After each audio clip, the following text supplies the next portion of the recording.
Hello friends, मैं हूं आपकी दोस्त नेहा और फिर से हाजिर हूं आपके लिए एक अच्छी और नई वीडियो लेकर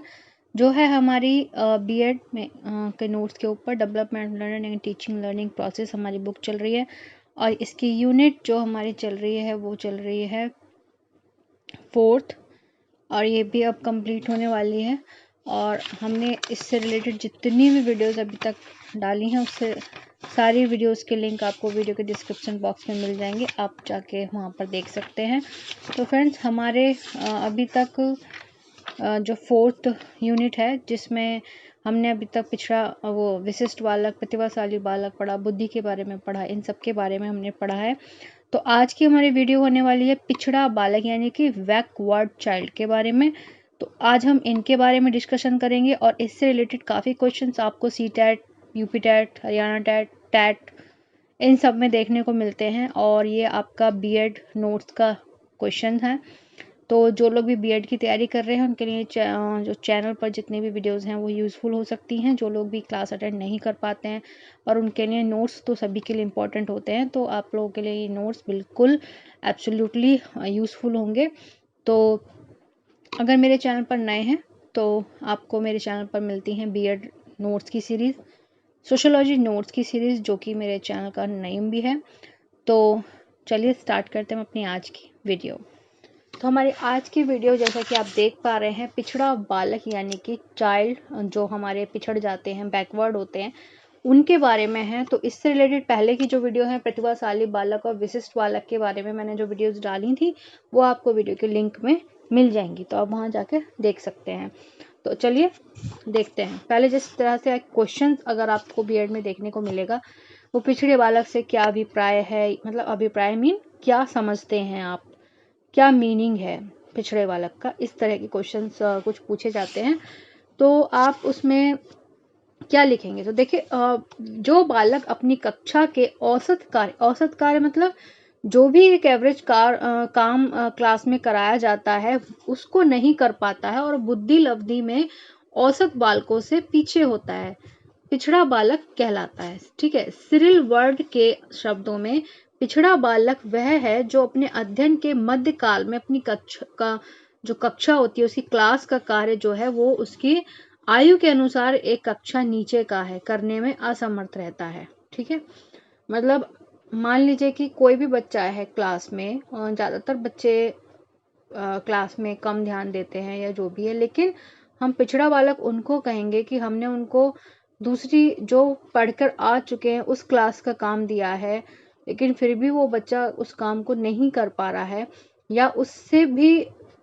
जो उसका एज ग्रुप है उस एज ग्रुप का काम ना देकर उससे भी कम उम्र के जो बच्चे कर सकते हैं उस काम को भी वो बच्चा नहीं कर पा रहा है, तो उसको करने में वो थोड़ा सा अपने आप को वीक महसूस कर रहा है, तो उसको हम पिछड़ा बालक कहेंगे। जिसकी बुद्धि लब्धि 85 से कम होती है। ठीक है, नेक्स्ट डेफिनेशन देखते हैं।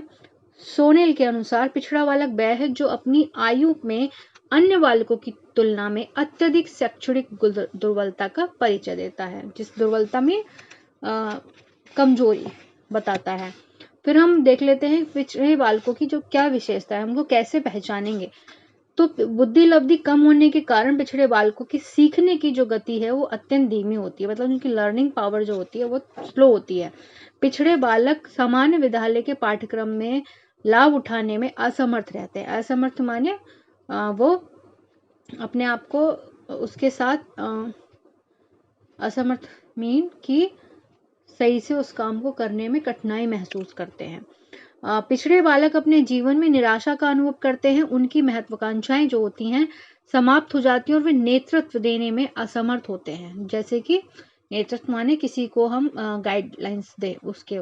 पिछड़े बालकों को सामाजिक समायोजन में बहुत कठिनाई होती है। सामाजिक समायोजन मीन कि हमारे परिवार, हमारे दोस्त, हमारे आसपास के माहौल से हम अपने आप, वो पिछड़ा बालक जो होता है वो अपने आप को थोड़ा सा अवॉइड करता है इन चीज़ों से। पिछड़े बालक को सदैव दूसरों की मित्रता और सहानुभूति की आवश्यकता होती है, लेकिन ऐसे बच्चों को ज़्यादातर टीचर्स भी या पेरेंट्स या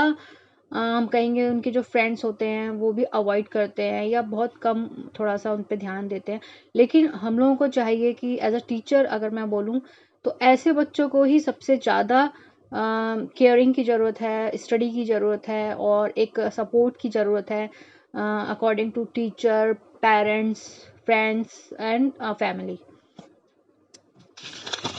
नेक्स्ट हमारा जो वो है पॉइंट है वो है हमारा पिछड़े बालकों की जो प्रवृत्ति है समाज विरोधी कार्य को करने की होती है। मतलब अगर उनको आप फोर्स करते हो तो वो अपने आप को उस चीज़ से निकालने की कोशिश करते हैं। ठीक है, पिछड़ेपन के कारण क्या होते हैं तो देख लेते हैं हम पिछड़ेपन के कारण क्या क्या हो सकते हैं। तो जो सामान्य बुद्धि की उनमें कमी होती है, जो एक नॉर्मल बच्चा होता है उसके अकॉर्डिंग की उनकी माइंड पावर नहीं होती है। तो आप इसमें कुछ भी लिख सकते हो, तो मैं पूरा आपको नहीं बता रही हूँ, आप अपनी हेडिंग बस देख लीजिए कि सामान्य बुद्धि की कमी होती है उनमें। नेक्स्ट शारीरिक कारण हो सकते हैं, जैसे कि शारीरिक दोषों को रोगों के कारण भी बालक पिछड़ जाता है, जैसे उसको थोड़ा कम दिखाई देता हो या बहरेपन या सुनने या ऊंचा सुनने में हकलाने या तुतलाने, अत्यधिक दुर्बल होने की शारीरिक दोषों के कारण उनका जो कार्य ठीक प्रकार से नहीं हो पाता है और उनको काफ़ी टाइम से कोई बीमारी रही हो, मतलब खांसी, जुकाम, नज़ला या कुछ भी जो उनको टाइफाइड आदि शारीरिक रोगों से ग्रसित बालक भी पिछड़ जाते हैं पढ़ाई में। मतलब जब कोई भी चीज़ है, आप एक नॉर्मल तरीके से भी सोचें, अगर आपको भी हेडेक हो रहा हो या जुकाम हो रहा हो तो क्या आपका पढ़ने में मन लगता है? नहीं ना। तो इसीलिए अगर बच्चे को काफ़ी टाइम से कोई जुकाम है या खांसी है या कुछ भी है तो उसको प्रॉपर ट्रीटमेंट दें, घर पर भी उसको ट्रीटमेंट दें, उसका बहुत ज़्यादा ध्यान रखें ताकि उसकी बॉडी में वो चीज़ बैठ ना जाए, जल्दी से रिमूव होने की कोशिश करें उसको। और ऐसे बच्चों को आप बहुत ही ज़्यादा केयर करें, एज अ पेरेंट्स तो बहुत ही ज़्यादा केयर करें, उनको सपोर्ट करें, उनको हर तरह से कंट्रोल करने की कोशिश ना करें, बल्कि उनको आप जो वो चाहते हैं उनके साथ उस काम को करने की कोशिश करें, तभी वो समझेंगे कि ये अच्छा है या बुरा है। ठीक है, नेक्स्ट है हमारा जो परिवार का वातावरण, जैसे कि मैंने अभी बताया, परिवार का वातावरण भी पिछड़ेपन पे बहुत ज़्यादा असर डालता है कि बच्चे उनके माता पिता पढ़े लिखे ना हो या वो माता पिता हैं बहुत कठोर, अब जैसे मैंने बताया उनको कंट्रोल करने की कोशिश करते हैं। और बच्चे तो कंट्रोल करेंगे अगर आप बच्चों को, तो बच्चे कभी भी कंट्रोल में नहीं आते हैं। अगर आप उनको फोर्सफुली कोई काम कराएंगे तो बच्चे नहीं करेंगे लेकिन गुस्सा करेंगे, उनके अंदर एक अजीब सा फील करने लग जाते हैं कि मम्मा ऐसे करते, पापा ऐसे करते, पापा मुझ पर गुस्सा करते हैं। तो इसीलिए जब भी आप बच्चों से कोई काम कराएं, कोशिश करें कि बच्चा थोड़ा सा प्यार से उसको बहला फुसला के उसके समझाइए कि आप ऐसा करोगे तो अच्छा ये हो जाएगा, तो ऐसा करने की कोशिश करें। तो ये भी चीज़ें होती हैं, या बच्चों के जो घर का माहौल है वो अच्छा ना रहता हो, लड़ाई झगड़े रहते हों, या उनके जो कोई भी कारण हो सकता है परिवार में, उनको पौष्टिक भोजन ना मिलता हो, सुख शांति का अभाव हो, जैसा मैंने बताया। तो इस तरह से भी बच्चे पिछड़ जाते हैं कि भाई पेरेंट्स घर में झगड़ा करते रहते हैं और बच्चों पे ध्यान नहीं देते हैं, बच्चे स्कूल भी नहीं जाते, ये भी ध्यान नहीं देते, इस तरीके की चीज़ें होती हैं। नेक्स्ट हमारा विद्यालय का वातावरण, जैसा कि विद्यालय में वातावरण होना चाहिए, शिक्षक अच्छे होने चाहिए, पुस्तकालय की व्यवस्था होनी चाहिए, या पुस्तकालय नहीं है वहाँ पर, इस वजह से प्रयोगशाला नहीं है, या ऐसा विद्यालय जहाँ पर टीचर्स ध्यान नहीं देते हैं, ऐसे में भी बच्चा पिछड़ जाता है। और अगर टीचर्स हैं भी तो वो पूरा सिलेबस भी नहीं करवा रहे हैं, पढ़ा नहीं रहे हैं ठीक से, या अपने कामों में लगे रहते हैं। जैसे सरकारी स्कूल में ज़्यादातर होता था पहले कि भाई टीचर्स ज़्यादा बच्चों पर ध्यान नहीं देते थे, बस अपनी ड्यूटी करी और चले गए। अब तो फिर भी बहुत ज़्यादा हो चुका है, दिल्ली में सरकारी स्कूलों की व्यवस्था बहुत ज़्यादा चेंज हो गई है, अच्छी हो गई है। कहने का तात्पर्य यह है कि बच्चे पढ़ने भी लग गए हैं। फिर आता है संवेगात्मक कारण, जो बालक संवेगात्मक रूप से अस्थिर होते हैं, यानी कि इमोशनल, जिनमें क्रोध, चिंता, व्याकुलता, भय, सुस्ती, उदासीनता, तनाव आदि की अधिकता होती है। अधिकता में ज़्यादा ये चीज़ें, बच्चे बहुत ज़्यादा गुस्सा कर रहे हैं, आपकी कोई भी बात नहीं मानते हैं, चिड़चिड़े हो रहे हैं, या बहुत ज़्यादा चिंता में पड़े रहते हैं, या मतलब हमेशा व्याकुल से रहते हैं, या उनको डर लगता रहता है, हर चीज़ से डरते रहते हैं, या आलस में पड़े रहते हैं। तो ये चीज़ें भी बच्चों को पिछड़ेपन में लेकर जाती हैं। पिछड़ेपन के अन्य कारण क्या हो सकते हैं, जैसे कक्षा से भाग जाना या दलबंदी करना, आस पड़ोस का जो वातावरण है गाली गलौज वाला है, ड्रिंक करके आ रहे हैं लोग और ऐसे वातावरण में बच्चा रह रहा है तो उस पर असर पड़ेगा ही पड़ेगा। और स्वभाव संबंधी दोष हैं, ये सारी चीज़ें भी कारण बन सकती हैं, या गलत संगति में बच्चा चला जाता है, उस तरह से भी। फिर पिछड़ेपन के जो शिक्षा व्यवस्था है उसको हम कैसे सुधार सकते हैं, तो विशिष्ट विद्यालय होने चाहिए, जैसे कि विशिष्ट विद्यालय में जो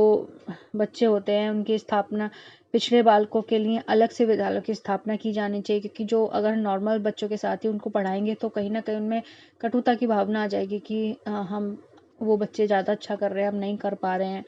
तो कहीं ना कहीं उनमें एक हीन भावना भी घर कर सकती है। और उनको सरलता से अध्ययन करके उपचार किया जाना चाहिए। कुछ इस तरह के जो स्कूल में ही काम होने चाहिए, विशिष्ट कक्षाएं भी होनी चाहिए कि बच्चे जो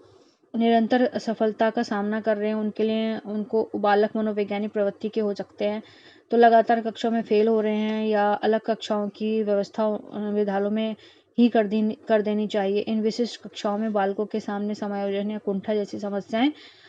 नहीं आनी चाहिए। और इस तरह जैसे कि विभिन्न विभिन्न विषयों की होनी चाहिए क्लासेस, और विद्यालयों में इस प्रकार की कक्षाओं के लिए पर्याप्त स्थान होने चाहिए, जहाँ पे ऐसे बच्चों को अलग से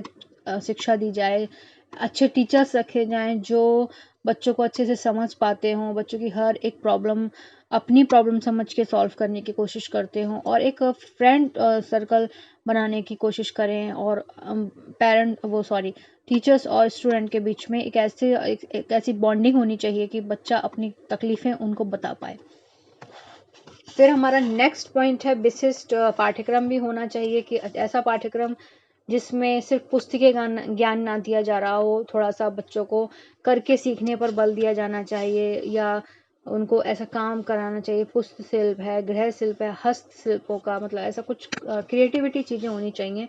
फिर आता है विशिष्ट शिक्षण विधियां, जैसे कि पाठ की पुनरावृत्ति बार बार की जाए, मतलब पाठ को बार बार उसका अभ्यास किया जाए, स्थूल सामग्री का प्रयोग किया जाना चाहिए, स्थिर ज्ञान का प्रयोग करने के अवसर दिए जाने चाहिए, उनको सारी क्रियाओं पर बल दिया जाना चाहिए, मतलब एक्सरसाइज कराए, खेल कूद पे ज़्यादा ध्यान देना चाहिए, ताकि बच्चे की जब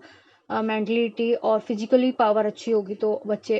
अपने आप ही पढ़ने में मन लगाएंगे। फिर योजना विधि की अपनाई जानी चाहिए, मतलब उनको कोई प्रोजेक्ट पर काम करने के लिए देना चाहिए कि भाई चलो आज हम ये पौधा लगाएंगे, तो इसके बारे में आपको ये पौधा लेकर आना है, इसके बारे में लिखना है, इसको समझना है, प्रैक्टिकल करना है। तो इस तरह के बच्चों को करके सीखने, यानी कि लर्निंग बाय डूइंग, बच्चे खुद करेंगे। एक पौधा अगर आपने कहा बच्चों ये कि एक पौधा लगाओ, खुद से लगाओ, ढूंढ के लाओ, और ये अपने घर में लगाओ, और या फिर स्कूल में लेकर आओ लगा के गमले में, और इसके बारे में बताओ, तो बच्चों का काफ़ी इंटरेस्ट बढ़ जाएगा इन सब चीज़ों को करने में। मतलब आप कोई भी ऐसा काम दे सकते हैं एज अ टीचर, ऐसे चीज़ों पर बल दिया जाना चाहिए। विशिष्ट बालक, विशिष्ट शिक्षक होने चाहिए ऐसे बच्चों के लिए, तो जो विद्यार्थियों के साथ निकट संपर्क स्थापित करना चाहिए, इनका व्यवहार अत्यंत प्रेम और सहानुभूति होना चाहिए, ठीक है, जो बच्चों को काफी अच्छे से समझाने की कोशिश कर पाए। पाठ्यक्रम सहगामी क्रियाएं, जैसे मैंने बताया कि खेलकूद, मनोरंजन, पुस्तकालय, वचनालय, मतलब वाद विवाद की क्वेश्चन वो होने चाहिए, कला, नृत्य, डांस, और ये मतलब ऐसे या डायलॉग बाजी, मतलब कुछ इस तरह की चीजें स्कूल में बार बार बच्चों को करानी चाहिए, ताकि बच्चों का जो स्काउट गाइड या कि ऐसी चीज़ें करानी चाहिए स्कूल में। समय सारणी भी होनी चाहिए। परीक्षा प्रणाली का मूल्यांकन भी होना चाहिए, मतलब इतिहास, प्रगति, आरक्य, संचय, अभिलेख, पत्र, सामूहिक आलेख को भी सम्मिलित किया जाना चाहिए, कि मतलब उनका क्या रिकॉर्ड रहा है, कैसे, ये सारी चीज़ें भी उसमें करनी चाहिए। वस्तुनिष्ठता या बनाया जाए, सरल भाषा का प्रयोग किया जाना चाहिए, और पूर्ण पाठ्य पुस्तक प्रश्न, मतलब जो हमारे अभी तक हमने सिलेबस कराया उसी में से क्वेश्चंस पूछे जाने चाहिए, इस तरह की परीक्षा होनी चाहिए। शारीरिक परीक्षण भी बच्चों का टाइम टू टाइम करा लेना चाहिए, और निर्देशन सेवाएं भी उनको देनी चाहिए कि अब आपको ऐसा करना चाहिए, निर्देशन यानी गाइड करते रहना चाहिए पेरेंट्स को भी और बच्चों को भी, तो काउंसलिंग होती रहनी चाहिए। तो ये थे पिछड़ा बालक, यानी कि बैकवर्ड चाइल्ड के बारे में था। तो अगर वीडियो पसंद आई है तो लाइक शेयर कमेंट कर दीजिए। आप अगर लाइक करते हैं या एक कमेंट भी करके बताते हैं तो मुझे बहुत अच्छा लगता है आपका कमेंट पढ़ के, और मैं ऐसे ही और अच्छी वीडियोस लाती रहूँगी, आपको प्रॉपर बीएड का नोट्स कंप्लीट कराऊंगी। और दूसरी बात, अगर आपको कहीं पे भी लगता है कि वीडियो आपके लिए यूज़फुल है, दूसरों के लिए भी यूज़फुल हो सकती है, तो उसको शेयर जरूर कर दिया करिए। थैंक यू सो मच मेरे सभी फ्रेंड्स के लिए, थैंक यू।